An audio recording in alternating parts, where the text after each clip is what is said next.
था, वो कहने लगा यार एक बात बता, यो बाबा साहब अम्बेडकर कौन सी जाति के थे? मैंने छूटते कहा तेरी जाति के थे। करा यार तू ऐसे कैसे कह रहा है? मैं कहा सही कह रहा हूँ, ये तेरी जाति के थे। क्यों? सुनो तो सही, पहले बोल। मैंने इसलिए मैंने कहा कि भाई तेरी जाति के तो करा, ऐसा कैसे करा? मैं कहा तुझे नॉलेज नहीं है। महाराष्ट्र के अंदर जो महार समाज के लोग थे पहले सफाई का काम करते थे, उन लोगों ने बाबा साहब के अनुयायी बने, बौद्ध धर्म बनाया, उन्होंने सारे सफाई का काम छोड़ दिया।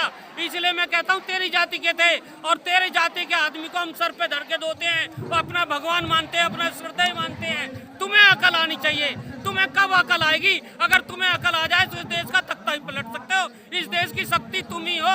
चमार और ये वाल्मीकि चमार कहते हैं, चूड़े चमार, इनसे बढ़कर कोई शक्ति नहीं है। इसीलिए जब भी मनुवाद का नाम आता है दो ही जाति पे आता है, ये चूड़े चमार, ये चूड़े चमार। अरे 6740 जातियां हैं, उनका तो नाम लेते नहीं है। उन सारी जातियों में यही दो जाति संघर्ष करती है, यही ताकतवर है। एक पढ़ा लिखा होता है, एक ताकतवर होता है, एक का दिमाग चल रहा है, एक का हथियार चल रहा है। अगर ये दोनों एक पथ पे आ जाए, इस देश में मनुवाद को खदेड़ सकती है, इस देश में अपनी सत्ता कायम कर सकती है। लेकिन आप लोगों को कैसे समझाया जाए? आप लोगों को समझाते समझाते मेरे काले बाल से सफेद बाल हो गए। मैं तो भैया समझा नहीं पाया, और भी जितनी जिंदगी होगी तुम्हें समझाने का काम करूंगा भाई। इसीलिए मैं कह रहा हूँ आप समझ जाओ। और इन देश पर अपना बाबा साहब अम्बेडकर कहते थे कि तुम शासक वर्ग हो, इस देश पे तुम्हारी सत्ता करने की बारी है। अगर हम ऐसे ही बटे रहेंगे आपस में, सत्ता नहीं ले सकते। इसलिए भाई आपसे हाथ जोड़ के विनती है कि आप एक हो जाओ और इस देश के मनुवादों को खदेड़ने का काम करो।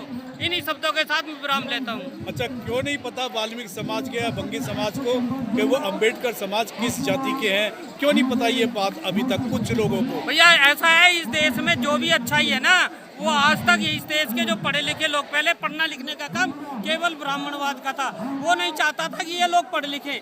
जब आप पढ़ने लिखे लगे, लोग जानने लगे तो पता लगा। हमारे लोग पढ़ने लगे तो हमने वहाँ से खोज करी, पता लगा। लेकिन आज भी उन लोगों को नहीं पता, वो जानना नहीं चाहते, वो पढ़ना नहीं चाहते, वो उन्हीं के वातावरण में घूमे हुए हैं। उन्हें वाल्मीकि दे दिया, वही उसी में मस्त है, वो नहीं चाहते, वो अपना ही भला नहीं चाहते।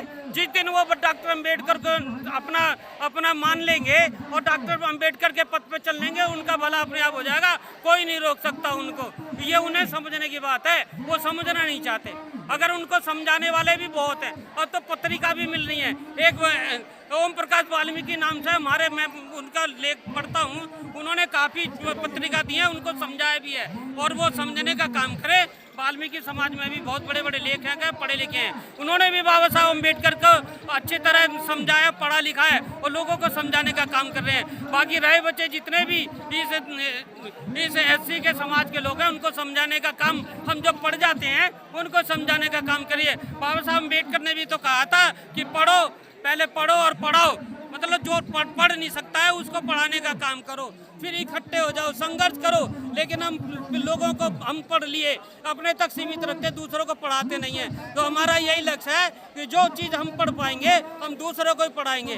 वो उसके ऊपर डिपेंड करता है कि वो हमारी बात पे कितना विश्वास करता है। लेकिन यहाँ पर भी हम ये कहेंगे कि उस चीज़ को मत मानो जो सदियों से चली आ रही है, उस चीज़ को मत मानो जो किताबों में लिखी है, उस चीज़ को मत मानो जो किसी ने कह दिया। हमें उस चीज़ को मानना चाहिए जो सत्य पे आधारित हो। सत्य हो तो मानना, नहीं तो मत मानना। भाई साहब इतना ही बात मैं आपसे कहना चाहता हूँ। धन्यवाद। जय भीम, जय अम्बेडकर, जय अम्बेडकर, जय संविधान।